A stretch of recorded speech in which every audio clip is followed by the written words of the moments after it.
If your intentions are right, if your intentions are for the people of Ōtara, then it will work out. And if it doesn't work out, that's okay. We just get up and keep going.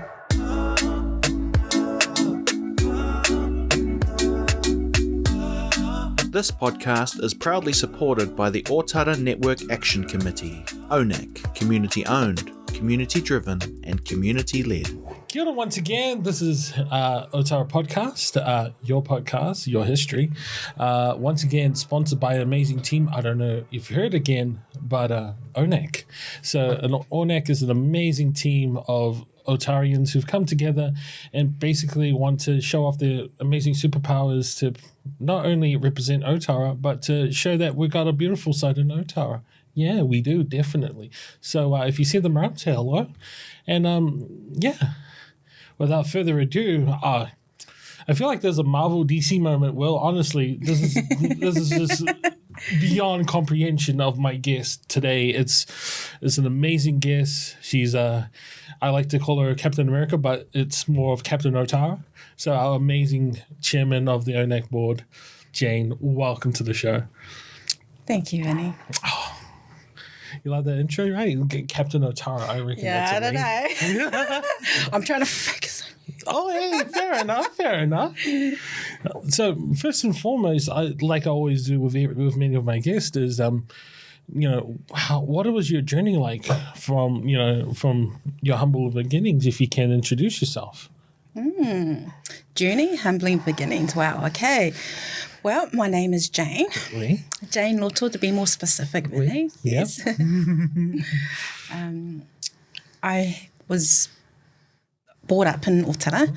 So my family are from Ōtara. We've lived there for over 50 years in Ōtara. So just a bit about myself, and it's really important to speak about yourself. So my parents and my husband's parents migrated in the 1950s to the beautiful island of Samoa. Yeah. So they came on a boat. So they came to New Zealand to make a better future for themselves. Yeah. Awesome. A country for opportunities, and that's what New Zealand is, especially during that time. And at a time where New Zealand needed the labourers, to build the New Zealand economy. So Pacifica, New Zealand is where they are because their help and assistance with Pacifica. Yeah. Yeah, so it's really cool to know. And then my parents met here. They had a family, and I'm one of them. Yeah. Oh, awesome. I mean, it sounds like every other story with every Ōtarian, they come from little boats of where the islands come from, and they come here to look for quote unquote milk and honey. And that was like my parents. I'll briefly explain my parents. My father, who came from the popular side of Apia, and my mother came from Savaii. Both came on boats. They were being sponsored by a church in Grey Lynn. And so the priest who had gotten news that these two people want to come from the islands came through, and they were sponsored. They met each other at church, and then they made their way to Ōtara. And then from then onwards, two siblings were born, and then we moved into a different house because we wanted better housing. And then the extra two came out, and then me came out. All right. Yeah. But you're absolutely right. The Pacifica, when they came to New Zealand, it was in Greyland, the majority. So there was a huge percentage that resided in Greyland before they spread their wings and went out to other communities. See? Yeah. And you tend to hear stories like them migrating and our people moving into the southern side of Auckland with the promises of all the factory work. And this is from hearing not only from my own father's story, but from every other person that I come across and listen to them. And it's amazing. It's an amazing story that not only a mixed culture built an amazing town like Ōtara, but the people within it just, and their stories made it what it is. And it's awesome to hear everything from it. And I still haven't unlocked all the stories from it. And it's an interesting fact from them. So, speaking of Ōtara, you work with an amazing team called ONAC. If you can, explain I know I explained in the beginning, but would you like to further explain what does ONAC do? And in the perspective, if someone hasn't met you or met myself, or the team in ONAC. ONAC is very unique. The awesome thing about ONAC is that it's community-led, community-driven, and community-owned. Yeah. So it belongs to the people. We're not accountable to anybody else but our people of Ōtara. So what we do within ONAC is for the voice of the people. So if there are any concerns or if they have any issues or just some awesome stories that they want to share with our community and share wider to the wider of Auckland, then we will do our best, ONAC will do our best to share that. Yeah. So there are a lot of people in Ōtara that are scared to voice anything or they don't know. And ONAC is here to help, to guide them, to assist them in any way we can in getting their voice heard. So, yeah, that's pretty much ONAC. So, yeah. Because I remember coming into my first meeting with the ONAC group, and I was nervous because it was my first time going to an ONAC meeting, and just hearing everyone, that's fine. Just hearing everyone's contribution to what they do. You hear a group from Ōtara Health, or it was amazing that you got someone from the police, from New Zealand police, who's often, it's quite hard to get to speak. Knowing this because I used to work with MIT's council, and we normally try and get police officers to come in to talk, to do speeches and whatnot, and it's quite difficult because they're very busy. So to see that level of respect between the two was awesome. So, with that said, is there any particular projects that ONAC is going through for the community currently that you're doing at the moment? Well, probably just back to your kore you just said. ONAC has a history. ONAC has a 35-year history. So it doesn't start with me. It doesn't start with our awesome team at the moment. It started 35 years ago where ONAC was first founded, and they were founded by kaumatuas and kuyas, community leaders, church leaders, Pacifica community. That's where it started. So, we're just blessed to be able to continue the walk that they did. So it's about action. Yeah. So, yeah. And so in saying, when you were saying that you had police, that we've got a guest police coming in, well, that all started back over 35 years ago where the community came together collectively and raised an issue that was affecting our community, the heart of our community, especially Pacifica community. And so since then, we've been working together with one another in the best way we can. And that's where ONAC has been recognised is from the beginning. So since that, because our people of Ōtara are not scared to stand up for themselves, are not scared to voice what we think as a community should be done within our community, then that's where the respect comes from other agencies or other providers. And because we're not governed by anybody but the community, that's what makes us special. Awesome. Yeah.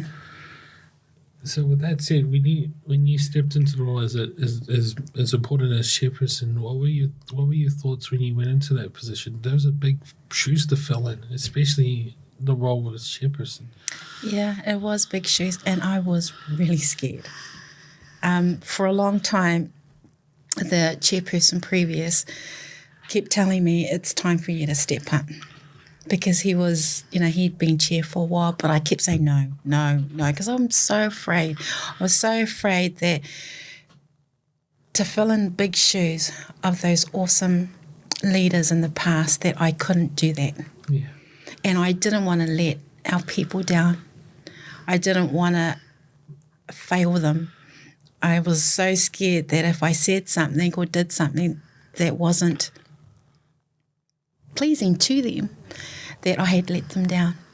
But then as I grew, I knew that the talents and gifts that I have, that I could put my energy and my heart and my passion into supporting or helping the people of where I stay and where my family stay. And that's the thriving and beautiful community of Ōtara. So there's nothing I would change about Ōtara. Ōtara is an awesome place to stay in. Since I was little, you could go outside and play. You can go outside, play on the street until it was dark. You will play go home, stay home. You will play hide and go seek, and it could be really late at night. You can go to your next door neighbour or the street down the road and walk into their house and go into their fridge, have a feed, and it was vice versa. Everybody knew everybody. Everybody was family. We used to also go down the creek and go for a dip. That you wouldn't do that now. But, you go for a dip because it was hot and you would know everyone around you. Everybody knew everybody. So, it was such a safe place to live in. It still is. It still is a safe place to live in. It's how you look at it. Awesome. I like how you mentioned perspective of how you see it, and it's definitely on perspective. And I was going to lead up with the next question is what you sort of answered it. I wanted to elaborate more. Is what your perspective about Ōtara from when you were growing up to now? What sort of things that you've seen so far that has grown from when you were little to now? What's growing? Wow, people. So there are a lot more people in Ōtara than there were 30 years ago or, 10 years ago. I wouldn't change anything about Ōtara, but what I would ask of other providers or government is support, is that our people need support. We have many, many families in our community that are very successful. They're successful business people, and they academically are very successful.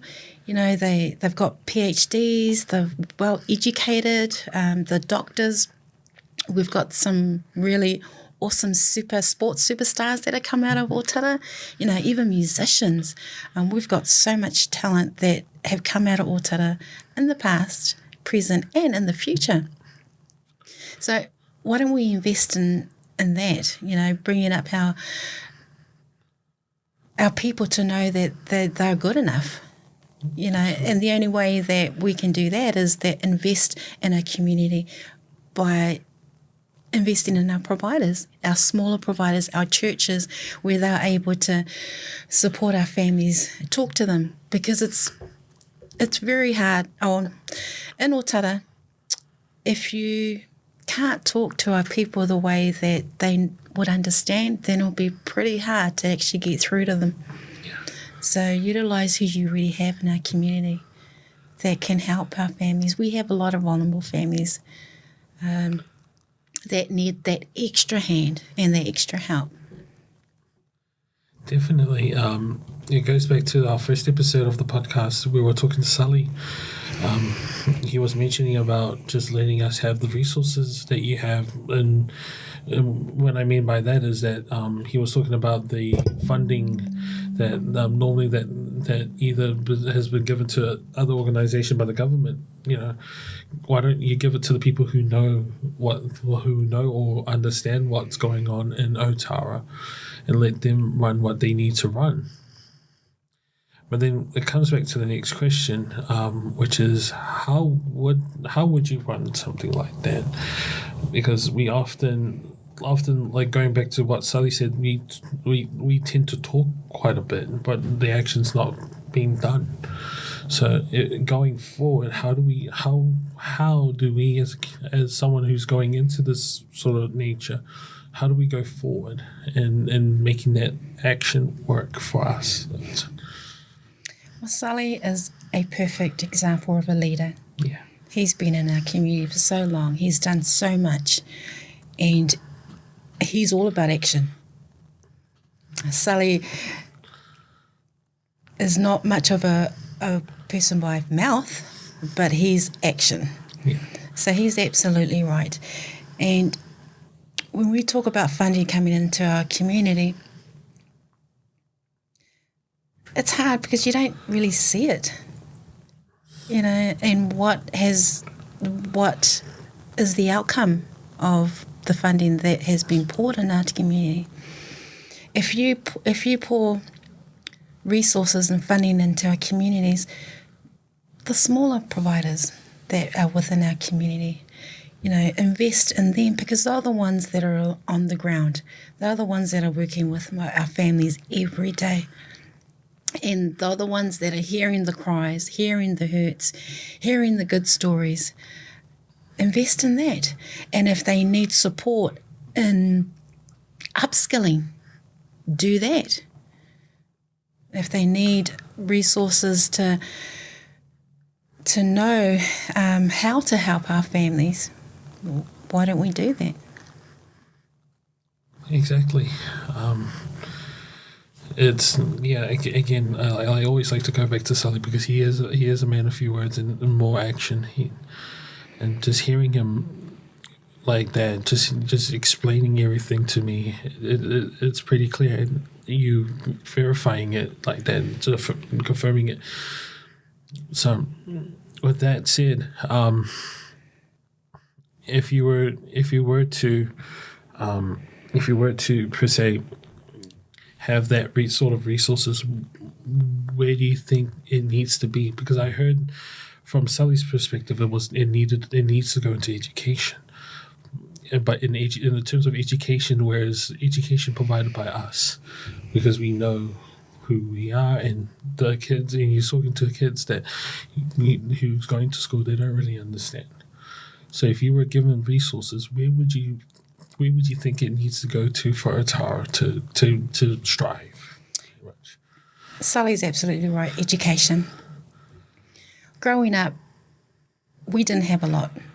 And so since our parents migrated from the islands, all they said to us when we went to school, go to school, laonga mo laonga. Go to school first, get a good education. They would always say that. And when we didn't do too good at school, when it came to parent interview and we were naughty in class, we would get it at home. Yeah. We would get that hiding. But that was the only way our parents knew how to discipline us, because they loved us, because they knew how important education is. So yes, Sully's absolutely right. Education. Help us educate our own children. There are a lot of resources the schools have, but they can do a lot more. And it's the schools that need that support to help our children. And if we can educate our children through our providers, the extra support to take that pressure off our schools, that would be wonderful. That's cool. Yeah. Because I understand that, because I grew up from that schooling. I was lost in that thought. I didn't understand most of the things that were from school. You tend to feel like you're outside, and when you're in school, you either, and this is me from learning from when I'm older now, is that when you're at school, you tend to try your very best, but you're not doing the best for you. You're doing it for someone else's. You're doing it because one day you'll get a good job, or one day you'll get the higher education to get out, but not realizing that you can do enough for you to be as happy as you need to be.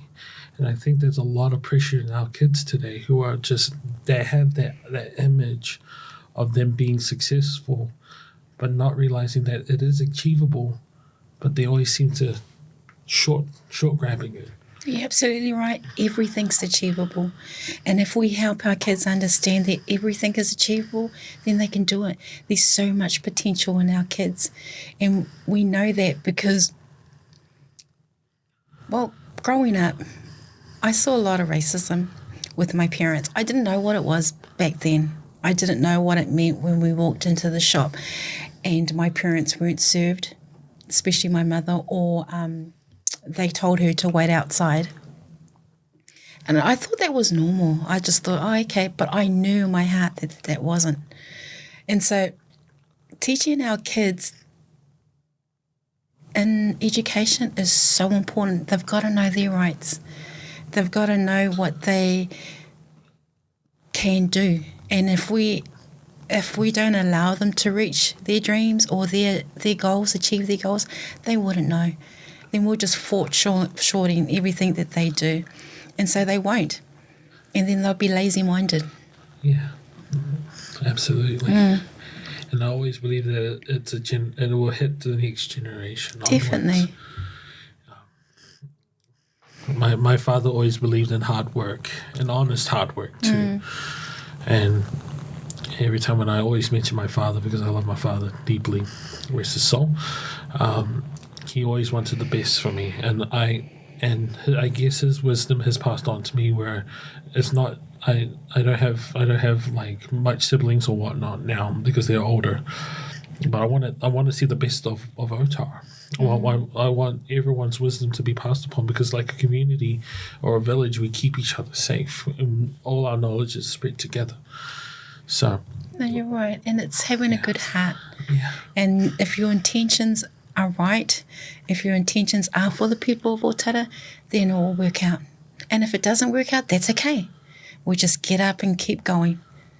Yeah. And if you've got a good team behind you, like I do, I've got an awesome trustees and the support. If you don't have that support, then it'll be harder for you to run with it. So I'm very blessed. absolutely. I feel like we're running with a team of 100,000 plus. Yeah. Yeah. And with that, with all good teams come with good leaders. And I do believe, Jane, that you're a very good leader. Thank you, Vinny. With that said, all good leaders have amazing quotes, and they always have a positive message. So what is your positive message out there for all Otarians to hear? Wow, I don't have a quote, but the message I probably will share is to love God with all your heart, all your mind, Beautiful. and all your soul. Be good to your parents, work hard, and have a good heart. Absolutely. Yeah. From where I'm sitting, I see a 10K gold of heart from you. And I hope Ōtara sees it more often than anything, honestly. You're a beautiful soul. Keep being beautiful. Thank you, Vinny. No worries. Again, thank you so much, Jane Loto. There you go. I see your last name as well. Thank you.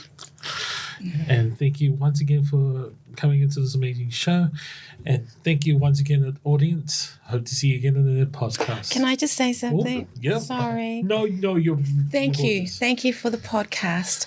This is really important that we get. This is how we can say, share our stories, is through the podcast, because our kids are all social media, and that's what the future is. So in order for us to continue our stories and tell our stories to our children is something exactly like this. And I do want to acknowledge Will. Hey. Yeah. So he's behind the scenes, but he's awesome. I'm just saying, well, you're going to get paid for double for this, I'm telling you. So yeah, having something like this is what we need, is Absolutely. what our future needs, because they can just rewind, and then just look at it again and go, that was my mum, or that was my nana, or that was my papa, and, and they can see it. Yeah.